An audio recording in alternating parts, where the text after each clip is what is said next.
tal? ¿Cómo están? Muy buenas tardes. Bienvenidos una vez más a la UNAM Responde, este espacio universitario donde día con día hablamos de la importancia de cuidar nuestra salud física a la par de nuestra salud mental y emocional, lo que resulta imprescindible para vivir y para llevar de mejor manera esta prolongada pandemia. Esta tarde estaremos hablando de lo que sucede en el ámbito laboral.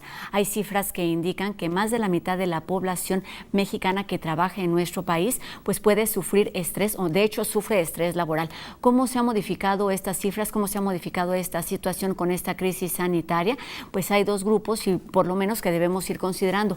Uno es este que puede trabajar desde casa y se enfrenta a otras situaciones como la ansiedad, como el miedo, al mismo tiempo que hay otro sector de la población que debe seguir saliendo de casa para realizar sus actividades productivas y económicas, enfrentándose, por ejemplo, al riesgo de contraer el virus del SARS-CoV-2 y de contagiarse de la enfermedad de COVID-19. Esta tarde estaremos hablando de cómo viven los trabajadores mexicanos y cuál ha sido el impacto en ellos de esta pandemia. Como todos los días tenemos un programa muy variado que incluye reportajes, entrevistas, recomendaciones y por supuesto la historia de Flavio, que nos lleva a seguir conociendo la historia de los niños migrantes en el norte de nuestro país.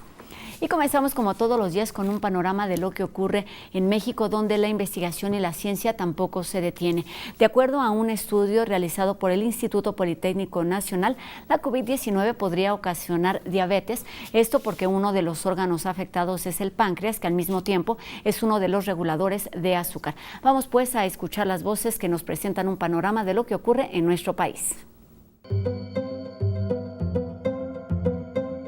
En caso de duda, hay que promover la hospitalización temprana, particularmente para las personas de edad y de comorbilidades.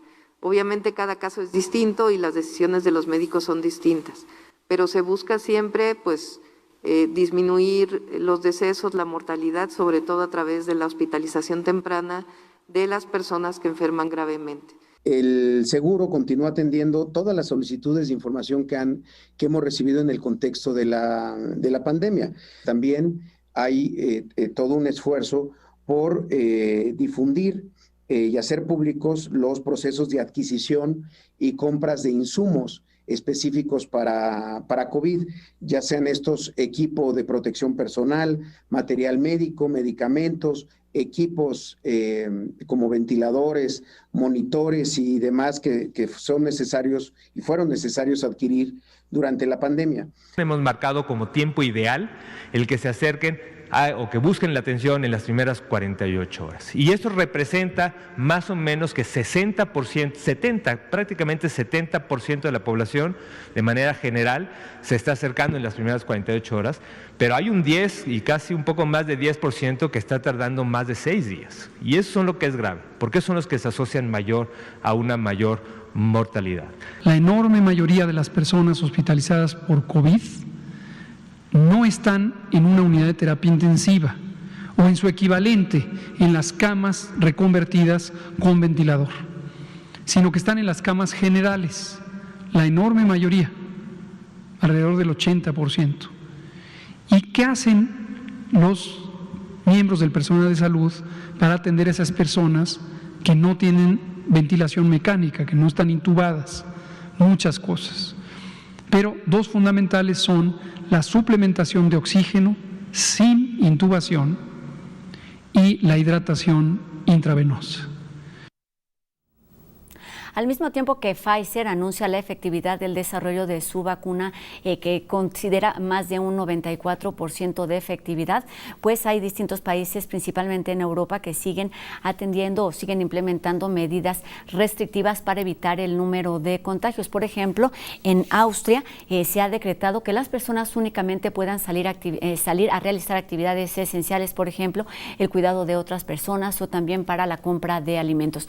Vamos enseguida a conocer cuál es la situación en distintos países del mundo con respecto al número de contagios y de decesos por COVID-19. Francia se convierte en el primer país de Europa en superar los 2 millones de casos de COVID-19. El país suma 2.087.183 contagios. Italia y España han registrado sus cifras diarias más altas de muertes por COVID-19 de la segunda ola, informando 731 y 435 muertes respectivamente durante las últimas 24 horas. México supera las 99,000 muertes por COVID-19, sumando 165 decesos y 1,757 casos en las últimas 24 horas. El país registra 99,026 muertes y 1,011,153 contagios. Estados Unidos reportó 161,934 nuevas infecciones y 1,707 nuevas muertes. Más estados anuncian nuevas restricciones para frenar la propagación. La farmacéutica Pfizer informa que su vacuna contra el coronavirus tiene una eficacia del 95% y ha pasado sus controles de seguridad, de acuerdo con un análisis final del ensayo clínico fase 3. En Suiza, la Sociedad de Medicina Intensiva informa que sus 876 camas de cuidados intensivos están saturadas. Polonia registró 19,883 nuevos casos en las últimas 24 horas, su cifra más alta desde que inició la pandemia. Japón reporta aumento récord de infecciones diarias con 1,694 nuevos contagios. En Berlín, Alemania, se llevan a cabo manifestaciones en contra de las medidas restrictivas por coronavirus. Irán informó 13,421 nuevos casos diarios. El país anunció que se implementarán medidas más duras en 150 pueblos y ciudades a partir del sábado, que durarán 2 semanas. Con situaciones como estas, no es difícil pensar que la ciencia se enfrenta día con día a nuevos desafíos, lo que pone a científicos y a investigadores con retos nuevos constantemente. Aquí, como todas las tardes, el doctor Carlos Rosales del Instituto de Investigaciones Biomédicas de nuestra universidad nos ayuda a resolver las dudas y los comentarios que ustedes nos hacen llegar a través de nuestras redes sociales y los números de WhatsApp que están apareciendo en nuestra pantalla. Esta tarde nos habla sobre el importante uso del cubrebocas. Gracias, Rosa. Muy buenas tardes. Tenemos nuevas preguntas de nuestro público. En el estado de Morelos y en el estado de Coahuila se anuncia que se impondrán multas a las personas que no usen mascarilla, o sea, el cubrebocas. ¿Es esto correcto? Muchas personas dicen que es malo usar la mascarilla porque no protege de los virus y además produce intoxicación por dióxido de carbono. Bueno, todos estos son malos entendidos. La mascarilla sí protege. Efectivamente, se ha demostrado ya en muchos estudios que una persona infectada emite muchos virus cuando estornuda o tose o habla fuerte. Si usa mascarilla, la cantidad de virus que se emiten es menor. Y la persona que recibe estos virus puede recibir una cantidad mucho menor de virus todavía si usa mascarilla. Por tanto, el que ambos, el que pueda transmitir el virus como el que pueda ser infectado, usen la mascarilla correctamente, sí ayuda a prevenir completamente la diseminación de este virus. Y en el caso de que se infecte a alguna persona, como la dosis de virus que se recibe es mucho menor, se podrá lograr que se obtenga una enfermedad, sí, pero con síntomas mucho menores. Por otro lado, el uso de la mascarilla no afecta en lo absoluto la salud. No hay intoxicación por dióxido de carbono, no hay ningún otro tipo de malestar. Entonces, usted puede usar su mascarilla correctamente en forma segura por horas. Por favor, cooperemos todos usando la mascarilla correctamente todo el tiempo. De esta forma, reduciremos mucho el número de casos de infecciones por coronavirus. Gracias. Regresamos con Rosa al estudio de TV UNAM. Ahí está la respuesta, usarlo siempre y correctamente es la indicación, la recomendación para que todos podamos contribuir a disminuir el riesgo de contagio y por contacto a COVID-19. Y bueno, hemos hablado aquí de los muchos impactos que ha tenido esta pandemia. Hoy estaremos conversando sobre lo que sucede en el ámbito laboral, cómo impacta en la productividad de los mexicanos. Estaremos pensando y hablando también en lo que sucede, por ejemplo, con respecto a la salud mental y emocional de todos esos trabajadores considerados considerando pues también esas distintas realidades, aquellos que están pudiendo trabajar desde casa, pero también aquellos que tenemos que salir constantemente a realizar nuestras actividades productivas y económicas, y también considerando pues a todas esas personas que quizás se han quedado sin empleo y que tienen que buscar alternativas de supervivencia. Estaremos conversando esta tarde con nuestra invitada, la doctora Erika Villavicencio Ayuf, quien es investigadora y profesora en el área organizacional, salud ocupacional y también recursos humanos de nuestra universidad. ¿Cómo estás, Erika? Un gusto saludarte de nueva cuenta en este espacio universitario. Buenas tardes. Hola, buenas tardes, y es un gusto para mí estar de nueva cuenta con ustedes. Un poquito para renovar lo que ha sucedido con estos meses. Hablamos, si no mal recuerdo, en el mes de mayo sobre cómo los mexicanos nos íbamos adaptando a estas nuevas alternativas de trabajo estando en casa, a estar muchas horas más en pantalla, cuáles son los sentimientos que podrían ocasionar. Desde que hablamos van 6 meses y desde que comenzó la pandemia pues ya son 8. ¿Qué ha pasado en estos meses o cuál es la situación hoy? ¿Ya nos adaptamos, ya nos aburrimos? ¿Qué está pasando en el ámbito laboral, Erika? Bueno, efectivamente, después de estos meses tenemos otros escenarios que hay que analizar y hay que reflexionar. Por un lado están aquellos trabajadores junto con sus organizaciones que han sufrido una adaptación y ahora se encuentran en una modalidad de trabajo. Puede ser que continúen en el teletrabajo o también llamado home office. Puede ser que tengan una modalidad mixta debido al avance que ha tenido el semáforo y las condiciones que han implementado las autoridades, o bien ya estén totalmente incorporados. Tenemos también otro grupo que vamos a hablar al respecto, que son aquellos que lamentablemente han perdido el trabajo y con ello una grave afectación tanto económica, por ende laboral, pero también una afectación personal. Y hay un tercer grupo que no ha podido adaptarse, y esto se debe en gran medida a las malas condiciones de trabajo en las que se desenvuelven sus funciones. Entonces tenemos como 3 grandes categorías que cada una trae por ende consecuencias significativas, no solamente en el ámbito, insisto, de las organizaciones y los resultados que puedan alcanzar, sino también en la afectación personal que esto conlleva. Exactamente, es muy complicado hablar de las distintas situaciones porque además pues hemos hablado y sabemos que en México pues hay condiciones muy distintas considerando la desigualdad que se vive en nuestro país, y por supuesto esto se ve de manera reflejada de manera muy clara en el ámbito laboral. Pero me gustaría empezar, digamos, con el lado amable, con cuál es lo positivo, qué es lo que hemos aprendido y qué es lo que nos puede servir durante todos estos meses que podemos implementar en nuestras vidas cotidianas. Efectivamente, creo que es momento de hablar de lo positivo y sacar aprendizajes para, llevar a cabo estas buenas prácticas. Dentro de lo positivo, tenemos que muchas organizaciones, si bien se vieron en la necesidad de hacer un simulacro de manera abrupta para migrar el trabajo a los hogares, insisto, la gran mayoría no tenía la práctica implementada del home office. Después de estos intentos, han logrado implementarla con buenos resultados. Los reportes que tenemos es que la mayoría de los trabajadores están cumpliendo con sus labores, los resultados se están consiguiendo, y en muchos escenarios lo que encontramos es que se multiplicaron los beneficios porque tanto las personas lograron resguardarse y por ende bajar los índices de contagio, pudieron también resolver otras situaciones al interior de sus hogares, como el cuidado de sus hijos, como hacer las actividades que sabemos también migraron a los hogares con estas medidas de sana distancia. Y estos espacios que generalmente se ocupaban para traslados, horas extras en la oficina, el tránsito que vivían, pues están siendo ocupados entonces en situaciones que permiten un mayor balance.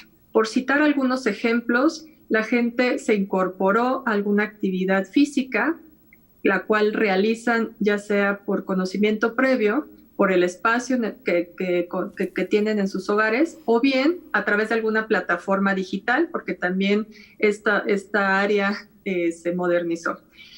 Aprendieron algunas cosas. Hemos encontrado que prácticamente 8 de cada 10 personas que nosotros hemos encuestado alrededor del país dice que toma más cursos en línea, no solamente relativos a su profesión, sino de muchos ámbitos. Hay un 35% que reporta logró hacer algún pendiente que tenía, ya sea leer un libro, aprender a cocinar, tener plantas en sus hogares. O sea, estas actividades que vienen a complementar el tan anhelado balance de vida y trabajo que en la situación, o la normalidad anterior, por falta de tiempo principalmente y por estos, insisto, traslados que en una ciudad como la que vivimos resulta caótico, pues se están invirtiendo en situaciones que traen un beneficio y sobre todo que va minorando el efecto del estrés, de la ansiedad que estamos expuestos todos ante esta pandemia. Exactamente, son muchos los factores, pero acabas de mencionar una palabra que es clave y es el tiempo, que ahora podemos aprovechar de muchas maneras. Vamos a hablar más adelante de este estudio que nos platicas, pero antes de esto, pues si ya hablamos de la parte positiva, ¿qué te parece si nos hablas un poquito de las desventajas que nos ha traído esta pandemia en el ámbito del trabajo? Hablando entonces ahora de las desventajas, vale la pena invitarnos todos a una reflexión porque pareciera que las medidas de autocontrol son las que nos están favoreciendo caer en situaciones que nos afectan la salud. Y por mencionar algunas, encontramos que el 70% prácticamente está teniendo una sobrecarga de trabajo. Esto quiere decir que las personas están conectadas, atendiendo los pendientes de su labor, todo el tiempo, incluyendo las noches, incluyendo los fines de semana, y hay una especie de, déjenme llamarle obligación, el hecho de que si yo recibo una notificación por cualquiera de los medios digitales, la conteste, y eso hace que haya un espejismo en que estoy siendo más productiva. Sin embargo, esta situación está trayendo consigo un alto nivel de fatiga, de desgaste ocupacional y que a mediano y largo plazo pues vamos a tener la repercusión no solamente en el desempeño, en el que pueda yo cometer más errores, distracciones en mi función por justo este desgaste que ya poseo, sino también las relaciones laborales entre mi jefe, entre los compañeros e inclusive con los clientes también puede afectarse. Vamos a ir teniendo gente cada vez más cansada, menos repuesta de la actividad y no hay que dejar de mencionar todo el impacto que trae esta conexión de estar expuesto a las pantallas, de que se afectan otras áreas como el sueño, en fin. Hay que poner en la mesa este derecho a la desconexión, que hoy por hoy resulta uno de los factores importantes a analizar y hacer un llamado a las autoridades y a las organizaciones, justo para no caer en un tecnoestrés o en alguna otra afectación por esta sobreexposición y también este sentido de inmediatez que resulta con la tecnología. En estos últimos segundos has tocado distintos conceptos que me gustaría abordar un poquito más a detalle.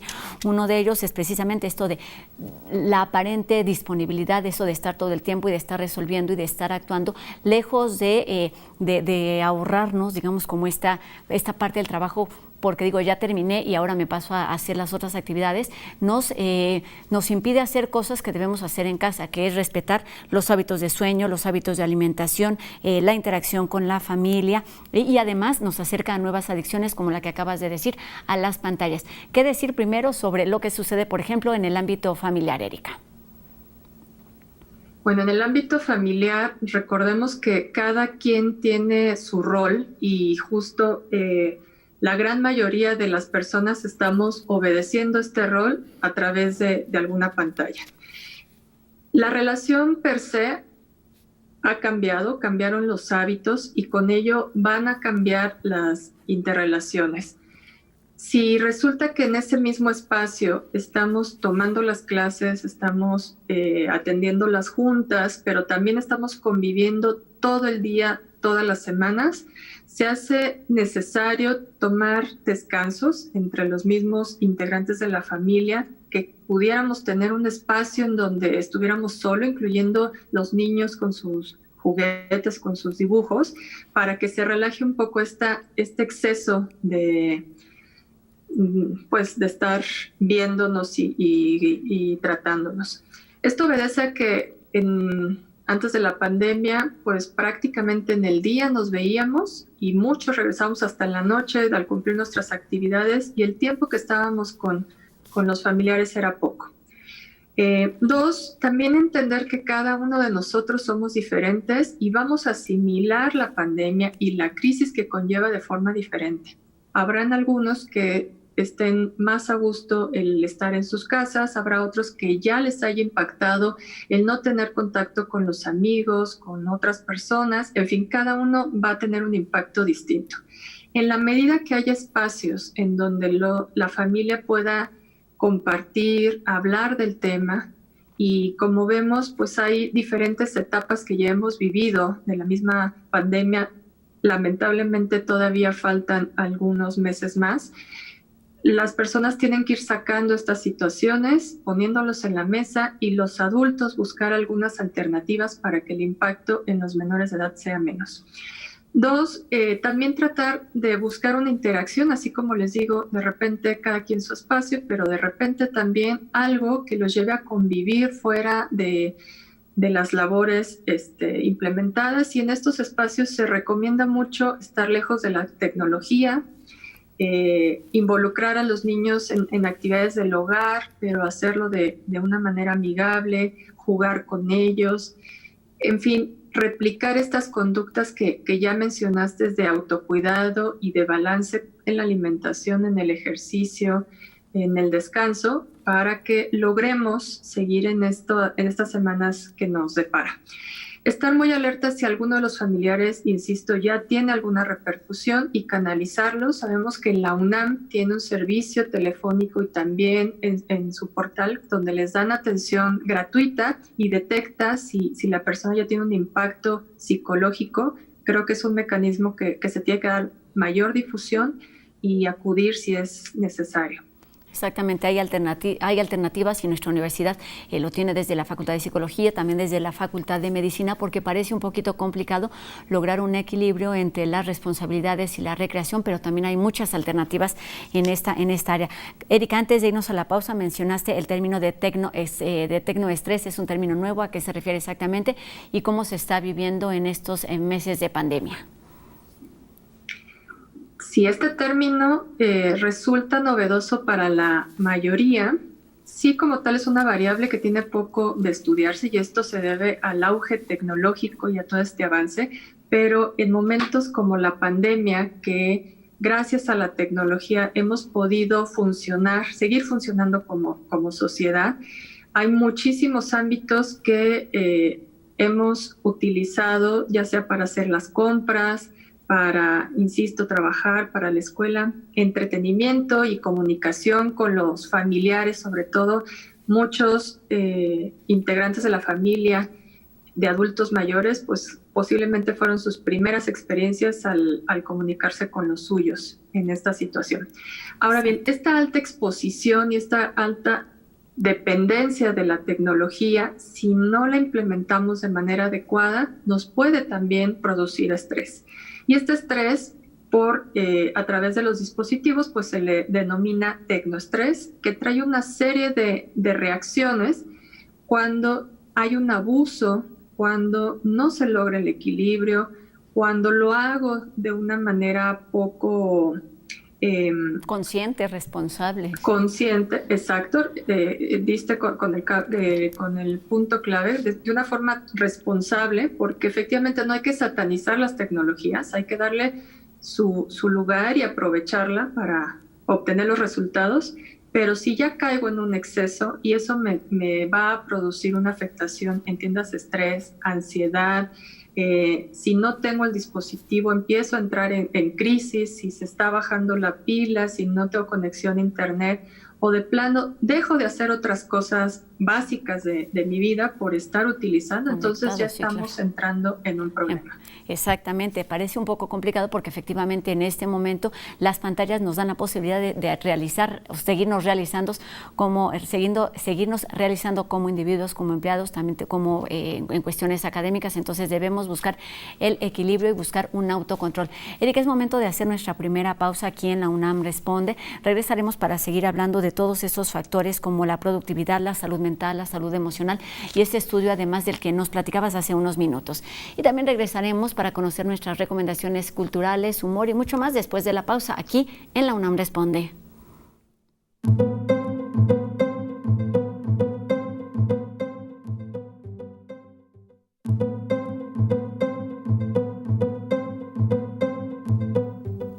Ya estamos de regreso y comenzamos este segundo bloque de la UNAM Responde con nuestras recomendaciones culturales y les invito a que en verdad tomen nota porque algunas de estas actividades difícilmente podrían llevarse a cabo de manera presencial, así es que no hay que perdérnoslas.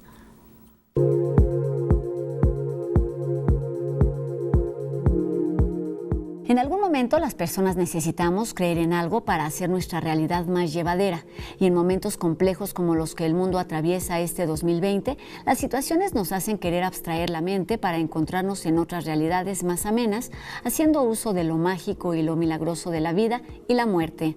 En el 7º Seminario Internacional de Fomento a la Lectura se habla sobre ritos, creencias y predicciones, lectura y superstición, para analizar el vínculo que existe entre la lectura y algunas prácticas y creencias que puedan infundir esperanza en momentos de miedo.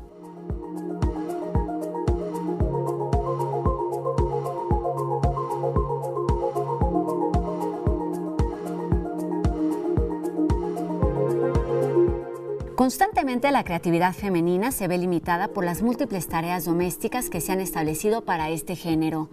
En el encuentro literario de Lago a Lago, 4 autoras de México y 4 de Alemania exploran cuáles serían las condiciones ideales y lo que se necesita para que las mujeres logren su libertad e independencia intelectual, partiendo del ensayo Un cuarto propio de Virginia Woolf, trasladado al aquí y a la ahora.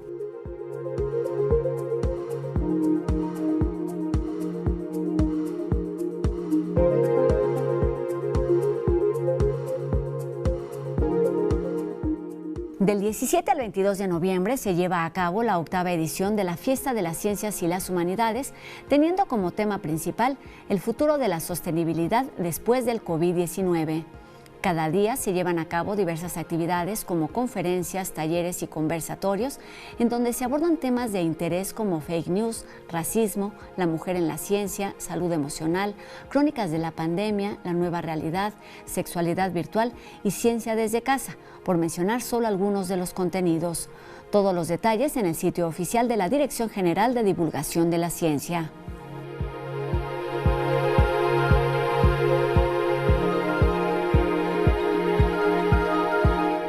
Aprovechemos y disfrutemos todas y cada una de estas alternativas que en verdad valen la pena.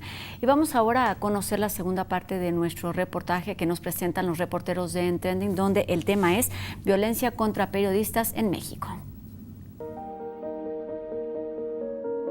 Hay una idea de que matando al mensajero, que en este caso somos 2 periodistas, tú podrías impedir que algún tipo de información llegara a la sociedad.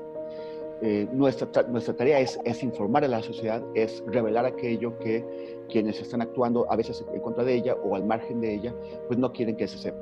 Y quienes lo hacen son los que intentarían impedir que el mensaje llegue a la sociedad.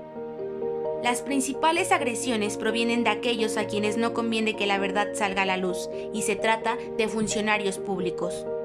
Las estadísticas indican que los mayores agresores de periodistas surgen de dentro del Estado.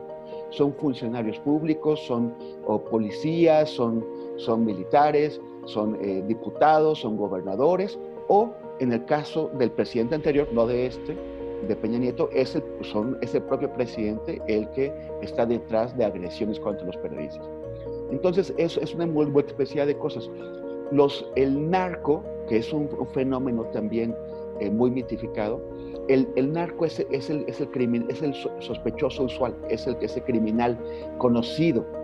La gente más interesada en impedir que los periodistas hagamos nuestro trabajo son los criminales no conocidos. La gente que anda normalmente en eventos sociales, que es bien recibida en todos lados, que pueden ser de empresarios, pueden ser políticos, es gente supuestamente decente que tiene actividades criminales, que no quiere que se conozcan y que sabe que un periodista es el que lo va a exhibir y va a acabar con su reputación. Otro de los factores que señalan las organizaciones civiles como propuesta cívica o artículo 19 es la separación entre sociedad y periodistas, donde el imaginario retrata a la prensa como enemigo. O sea, hay esta prensa corrupta, esta prensa traidora al compromiso del periodismo con la sociedad, que es la que nos ha generado esta división con la gente, pero también están muchos periodistas, sobre todo periodistas independientes, periodistas que están trabajando en medios pequeños, en medios no industriales, no en los medios que tienen todos los recursos, sino que trabajando desde abajo, estamos intentando servir a la sociedad. Y gracias a eso, por cierto, la sociedad pudo tener la información que le permitió entender qué clase de gobierno teníamos con Peña Nieto.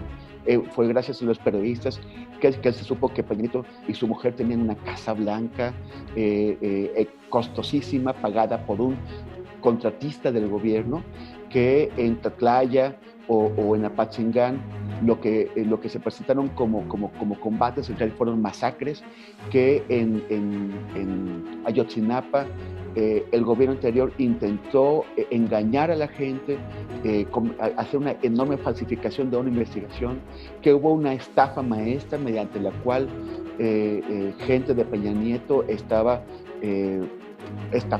robándose millones y millones de pesos utilizando universidades. Fue el periodismo independiente el que descubrió todo esto y lo llevó al conocimiento de la gente. Entonces, por eso mismo es muy importante que la sociedad conozca al periodismo independiente y lo proteja. La libertad de expresión padece una falta de garantías, como señaló Javier Valdés, asesinado por su labor periodística. El gran pecado, el imperdonable delito, es escribir sobre dolorosos acontecimientos que sacuden el país. El gran error, vivir en México y ser periodista. Palabras y hechos por demás sensibles, conociendo la situación en la que nos encontramos. Y bueno, es momento de cambiar de tema. Vamos a ver qué tienen que decirnos Dani Quino y los chicos de No Memes sobre drones. Un mundo paralelo está en evolución ahora mismo que tú miras, la UNAM responde. Y no está en otra galaxia, sino mucho más cerca de lo que crees. Para enterarte de lo que ya acontece en el cibermundo, ve esta cápsula que tenemos para ti de parte de No Memes. Desde hace 2 años, en México, se respiran nuevos aires políticos. Ya todos conocemos que en el 2018 se dio la llegada de un nuevo gobierno que, digamos, está haciendo las cosas de manera peculiar. Ahora, la creación de una nueva dependencia llamada Instituto para devolverle al pueblo lo robado. Pero bueno, ustedes dirán, yo no veo No Memes para que me hablen de políticos. ¿Qué tiene que ver esto con tecnología? ¿Qué tiene que ver esto con memes? Quiero mis memes. Pero ahí les van las buenas noticias. Esta institución está llevando a cabo subastas en donde ponen a la venta productos muy diversos que van desde automóviles de lujo hasta drones y videojuegos. Escucharon bien, drones y videojuegos. Todos estos productos decomisados que le pertenecieron a algún funcionario público corrupto. Y es que el pasado 30 de agosto se realizó la 6ª subasta en donde se contó con 526 mini drones de hasta 89 pesos y con 557 consolas de videojuegos. Mini arcade, que básicamente son las maquinitas donde jugabas cuando ibas por las tortillas, pero en chiquito. Contrario a lo que se podría pensar, a estos productos les fue muy bien. Así que ya sabes, estén atentos a la próxima subasta. Pueden conseguir productos tecnológicos exclusivos, o mínimo entretenerse, mientras otros hacen justicia quedándose algo que le pertenecía a algún corrupto. Es momento de hacer otra pausa aquí en la UNAM Responde. Tenemos mucho de qué platicar. Nos vemos aquí después de la pausa.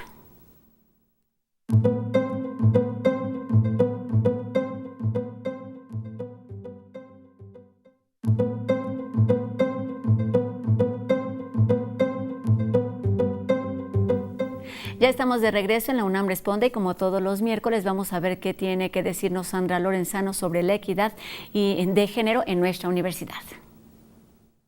Hola, ¿cómo están? Bienvenidas, bienvenidos y bienvenides a Ser Universitarias, una colaboración que realizamos de manera conjunta la Coordinación para la Igualdad de Género y TV UNAM. Yo soy Sandra Lorenzano y a nombre de nuestra coordinadora, la doctora Tamara Martínez Ruiz, les doy la bienvenida. Y fíjense que el lunes pasado, 16 de noviembre, conmemoramos un aniversario más de un hecho histórico para la lucha en contra de la violencia hacia las mujeres. Me refiero a la sentencia de la Corte Interamericana de Derechos Humanos llamada Campo Algodonero. Una sentencia que toma como base el crimen contra 8 jovencitas que fueron encontradas en ese lugar, cuyos cuerpos fueron encontrados en ese lugar conocido como Campo Algodonero. ¿Por qué es tan importante esta sentencia? Porque es la primera en la historia que la Corte Interamericana da con perspectiva de género. Y con horror tenemos que decir que esa sentencia tomó como base los feminicidios de nuestro país. Este hecho nos dio pie para crear un podcast justamente llamado Campo Algodonero, con el cual inauguramos nuestro nuevo canal radiofónico llamado Violeta y Oro. Un canal que está en línea en nuestra página web, coordinaciongénero.unam.mx, y les invitamos a escuchar este programa y a seguir las novedades que tengamos en Violeta y Oro. Muchísimas gracias, buena semana, muchas gracias Rosa, muchas gracias a TV UNAM por este espacio. Hasta luego. Gracias, Sandra. Nos vemos aquí la próxima semana para conocer más de estas actividades que se organizan desde nuestra universidad con el tema de equidad de género. Y bueno, retomamos nuestra conversación con la doctora Erika Villavicencio Ayub, quien es académica de la Facultad de Psicología, también doctora en salud ocupacional. Y bueno, estamos hablando del impacto que tiene esta pandemia, ya este largo confinamiento o esta larga crisis sanitaria en el ámbito laboral. Y nos hablabas al inicio de la entrevista, Erika, de un estudio que realizaron. ¿Por qué no nos platicas cuál es el objetivo, a quién estuvo aplicado, quiénes participaron y en qué áreas de nuestro país? Sobre este estudio, tenemos una aplicación alrededor de la República Mexicana. Superamos los 8,000 casos, pero les voy a hablar ahorita de un primer corte de información de 5,500 personas. Estas personas son mayores de edad que se encuentran trabajando actualmente en diferentes organizaciones, tanto públicas como privadas, y las invitamos a participar, les dimos el consentimiento informado y anonimato de los datos. Y bueno, ¿cuál era el objetivo? Primero, entender el impacto que está teniendo en el ámbito organizacional, que es de la línea de investigación que yo me dedico, y analizar estas conductas que se están haciendo tanto por las organizaciones como por los mismos trabajadores, para entender por dónde está el camino que nos lleve a obtener las mejores prácticas para minimizar los efectos negativos en el ámbito laboral. Ahondamos en diferentes áreas, tanto del área organizacional. Habían dimensiones que medían cómo estaban desempeñando este home office, el impacto que estaba teniendo el liderazgo, el apoyo organizacional que estaban recibiendo y qué tan efectivo podía ser la comunicación organizacional, la sobrecarga laboral, entre otros factores, repito, las condiciones del trabajo. También evaluamos características propias de la persona y cómo estaban repercutiendo. Entre ellas, las afectaciones económicas, aquellas afectaciones emocionales, que es una de las categorías más relevantes por el alto índice de casos que estamos encontrando, temas de miedo, de preocupación, como también otra dimensión curiosa fue las conductas relacionadas a las compras, cómo esto también está cambiando tanto para bien como para mal. El impacto de las medidas de confinamiento, la soledad o el aislamiento, en fin, estas dos grandes áreas. Dentro de los resultados más relevantes que encontramos, les voy a platicar algunos, es que efectivamente alrededor de un 63% de la población manifiesta afectación por estar aislado. Ya hay una necesidad imperiosa de tener contacto con las demás personas, tanto familiares, compañeros de trabajo, como el interactuar en general. El 35% manifestó que ya estaba muy afectado por no salir a la calle y este aislamiento lo está llevando a desarrollar algunos trastornos.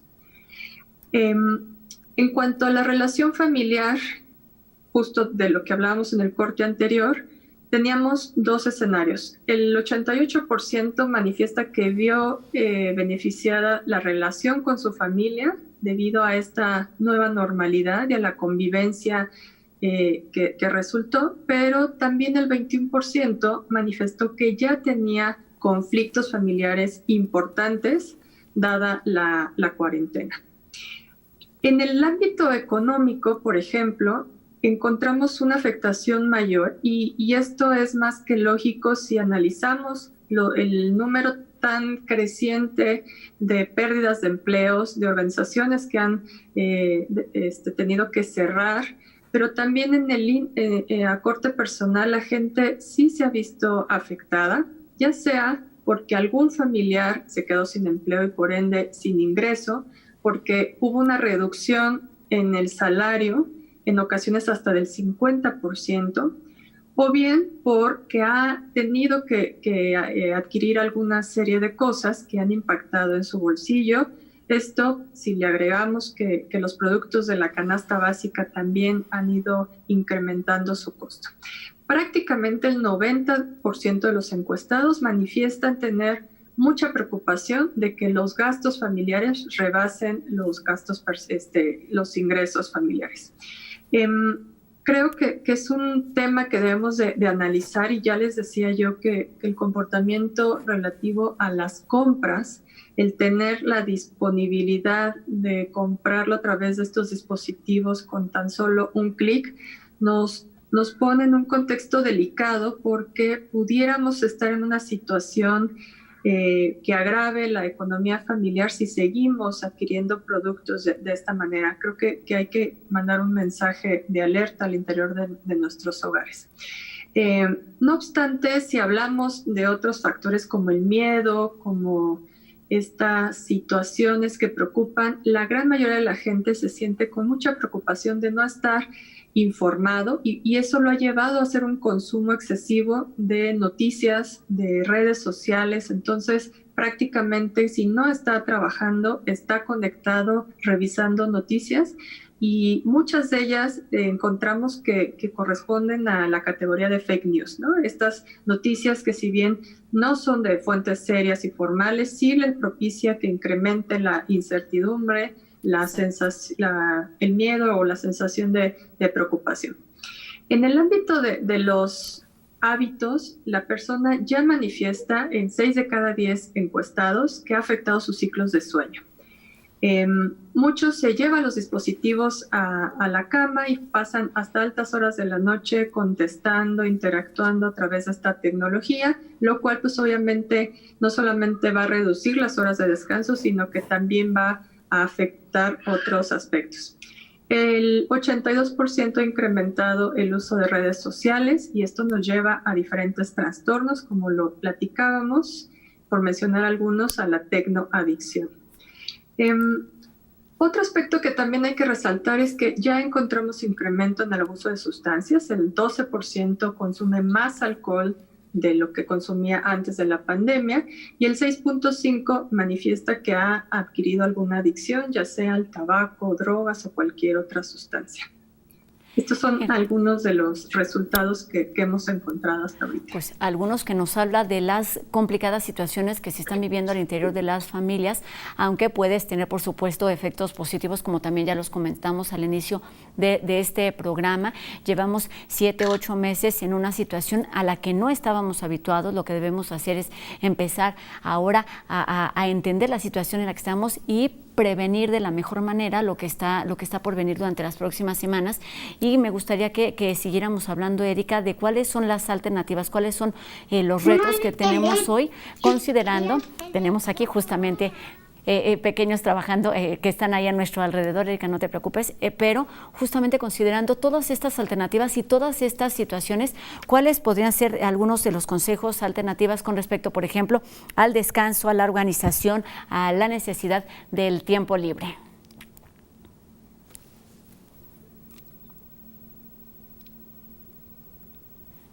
Tenemos aquí un pequeñito que está llorando y seguramente eso dificulta nuestra comunicación con Erika, cosas que pasan mientras estamos trabajando en casa, pero es importante conocer y entender que todas estas realidades son parte de nuestra vida cotidiana, son parte de nuestras realidades ahora que estamos precisamente trabajando desde casa, quienes lo hacemos ahora a distancia. Es importantísimo que todos y cada uno de nosotros logremos o intentemos tener primero esta conciencia para lograr tener un control de las situaciones que estamos viviendo.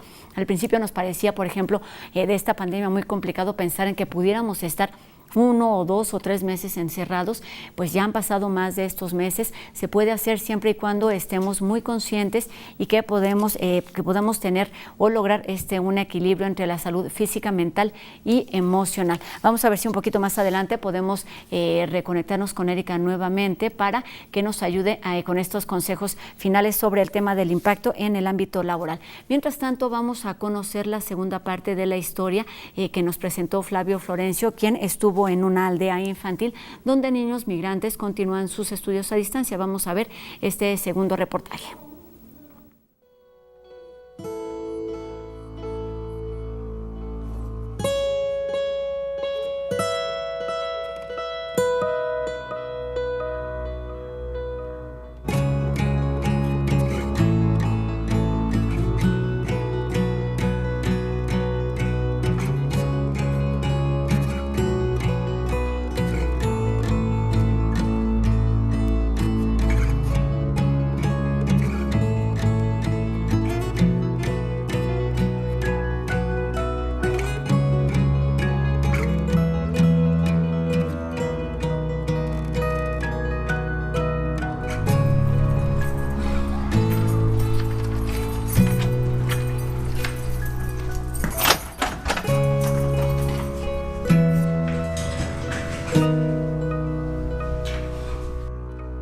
¿Ustedes manejan como aldea el tema de la información que le dan a los niños con respecto al retorno de las clases?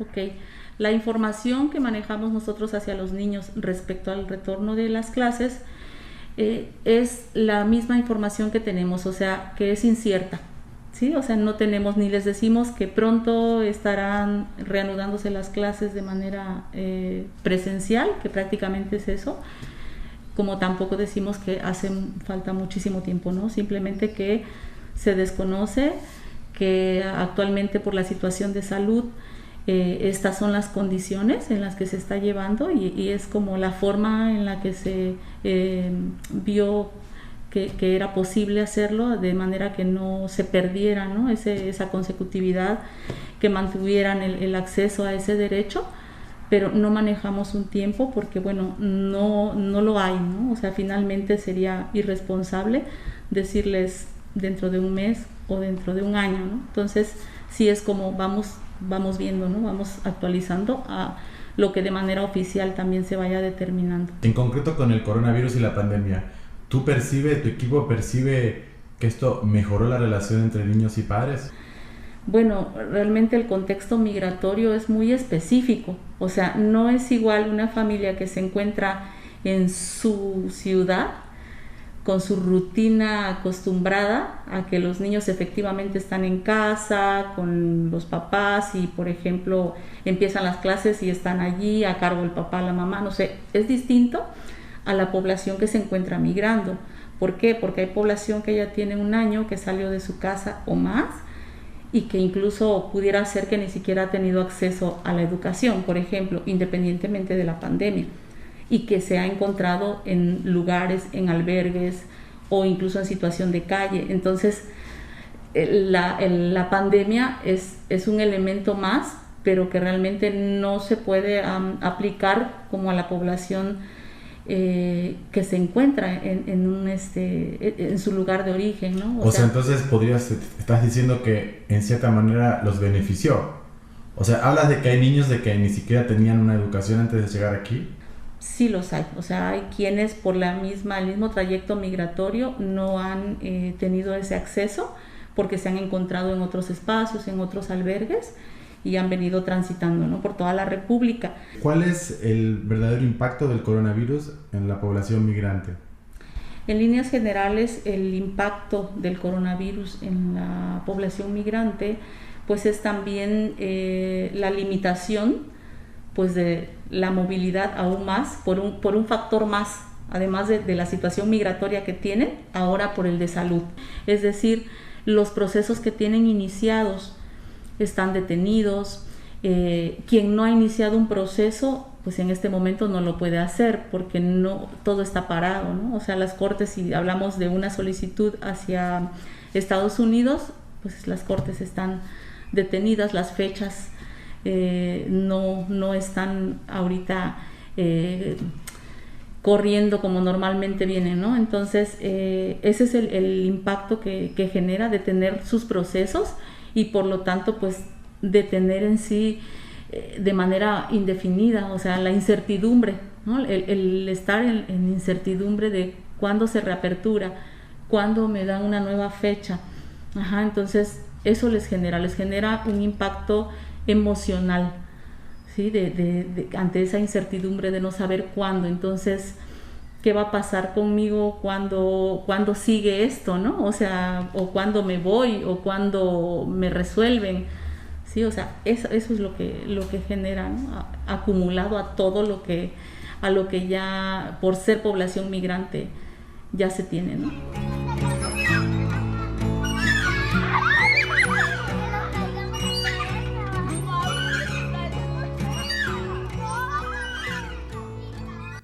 Situaciones complicadas, pero que no están muy lejos de nosotros. Todos tenemos la posibilidad de contribuir para que estos niños continúen sus estudios. Ahí aparecieron estos números, estas líneas de contacto para que podamos ayudar. Y bueno, antes de irnos, ya está afortunadamente con nosotros de regreso la doctora Erika Villavicencio Ayub. Erika, qué bueno que estás con nosotros, todo controlado, podemos escucharte claramente para que nos ayudes a entender estas otras situaciones complicadas que tiene que ver con estos consejos sobre descanso, organización, el tiempo libre, cómo hacer para que logremos un equilibrio en nuestra salud física, mental y emocional.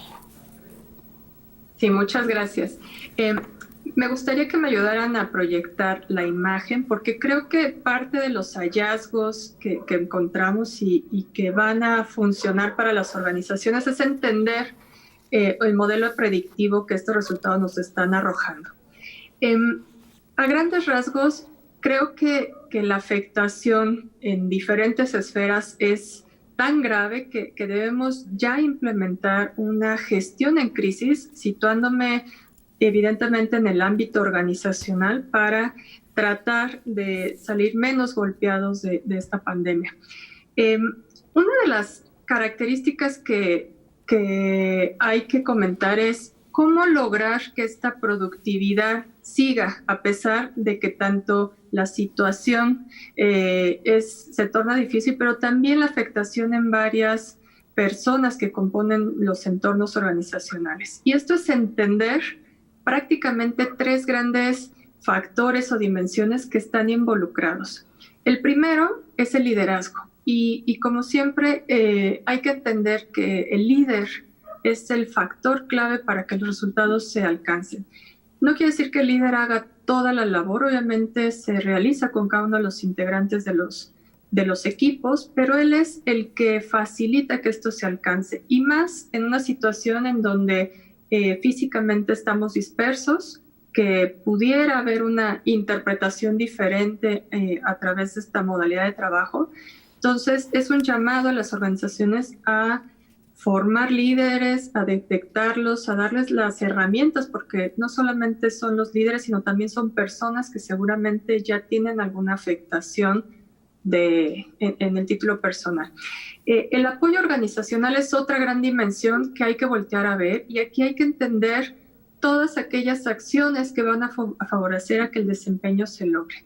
Y en estas acciones pues podemos citar varias. Una, que tengamos procedimientos claros, que tengamos horarios establecidos para que la gente cumpla con sus actividades de trabajo, pero también pueda atender una serie de elementos que necesitamos, como el cuidado de los hijos, la preparación de alimentos, en fin, la vida en general.